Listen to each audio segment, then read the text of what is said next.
Mto Ruvuma unaanzia katika wilaya ya Songea katika milima ya Matogoro pale.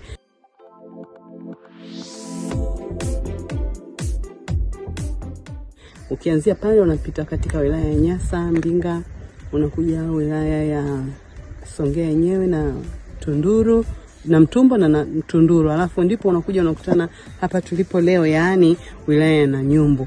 Baada ya hapo utaenda kukutana na maeneo ya Newala mpaka kwenda kukutana na bahari ya Hindi. Kwa unakuta sasa hii mikoa miwili mpaka kwenda kukutana na bahari ya Hindi imepita kwenye maeneo ya wilaya mbalimbali. Na jinsi unavyozidi kwenda ndivyo unavyozidi kutanuka. Huu ndio Mto Ruvuma kwa kweli.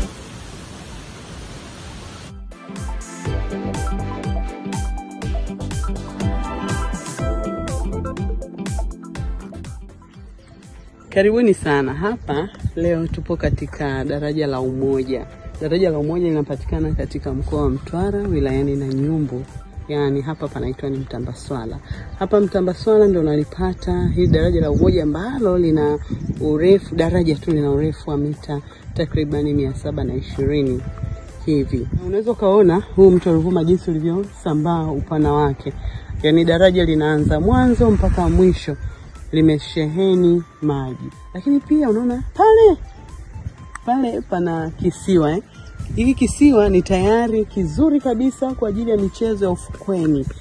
Huu Mto Ruvuma umegawanyika namna hiyo, yani kuna maeneo yana visiwa, lakini hiki hapa nacho kama unavyokiona kimepambwa vizuri, kimepambwa na Greenland kwa pale mbele. Ina white sand pia, yani mchanga mweupe. Kuna kipindi tunahitaji zile sand pitch kwenye miguu yetu kwa ajili ya kufanyia massage. Unapokanyaga mchanga inasaidia kutengeneza nerves fulani katika ubongo. Kwa unapopata nafasi, kwa sisi Ruvuma wenzenu hatuna bahari ya Hindi ila tuna Mto Ruvuma. Mto Ruvuma umesheheni hizo vitu zote ndani yake. Sasa unakuta mchanga, unaogelea, unacheza, unakanyaga mchanga kidogo, unabadilisha mindset, unakuwa mpya na unapata kitu kipya. Daraja tu, kuja hapa kutalii kwenye daraja tu pia nacho ni kitu kingine. Unatalii sehemu ambayo pia ina ukijani pembeni yake. Huu ndio utalii na huu ndio ufahari wa Ruvuma yetu.